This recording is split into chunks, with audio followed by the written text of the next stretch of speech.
I remember the day everything changed. The river, once calm and gentle, suddenly roared as if the earth beneath it trembled. People started running, their faces filled with fear.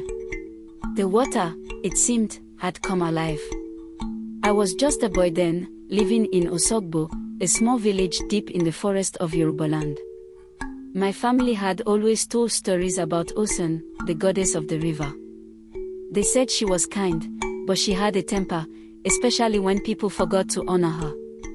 We had always celebrated the Osun festival, giving thanks and making offerings. But that year, something had gone terribly wrong. It started with whispers. The elders said the king had forgotten to make the proper sacrifice to Osun.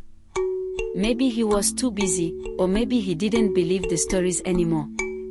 But whatever the reason, the people noticed strange things happening by the river. Fish began to die, floating on the surface. The water turned cloudy. Women who bathed there came back sick. It was as if Osun was angry. One afternoon, I went to the river with my older brother, Bamedia. He was supposed to fetch water for our mother, but I just wanted to explore the woods. When we reached the riverbank, the air felt heavy, like something was watching us. I could hear the water bubbling even though the wind was still. Then, it happened. The river surged without warning, like a giant hand pulling us in. Bamadi grabbed my arm, but the force of the water was too strong. I was swept under, my mouth filling with the bitter taste of river water. Just when I thought I would drown, everything went silent. When I opened my eyes, I wasn't in the river anymore. I was somewhere else. The ground beneath me sparkled, and I saw a woman standing in front of me. She was beautiful, but her face was stern.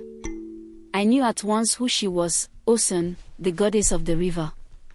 "You dare to come here," she said, her voice calm but filled with power. "The people of Osogbo have forgotten me. You take from my river, yet you do not give thanks. You feast, yet you offer nothing in return." I couldn't speak. My body was shaking. I wanted to apologize, but no words came out. She stepped closer, her golden eyes glowing. "I will give your people one last chance," she said. "Tell them they must make the offering at the festival. If they do not, I will take the river and all its life away. Your crops will die, and your village will turn to dust." Suddenly, I was back on the riverbank, gasping for air. Bamadi was pulling me out of the water, his face pale with worry. "What happened?" he asked, shaking me. I couldn't answer right away. My mind was spinning. But as I looked at the river, now come again, I knew what I had to do. I told Bamadil everything. When we returned to the village, we went straight to the king. At first, he didn't believe us. He said it was just a story. But the elders knew better. They had seen the signs, the sick women, the dying fish. The head priest confirmed what I had said. Osun was angry, and the festival was our only chance to make things right. That year, the Osun festival was bigger than ever. The king himself led the procession, carrying offerings of fruit, honey, and beads to the river. The people sang songs of praise, calling Osun's name, begging for her forgiveness. As the offerings were laid by the water's edge, the river shimmered, and the air felt lighter.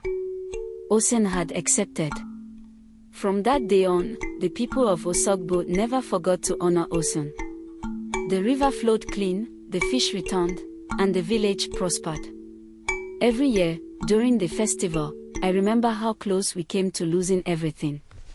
And I remember the goddess who saved us, her eyes burning with power, her voice echoing in my mind.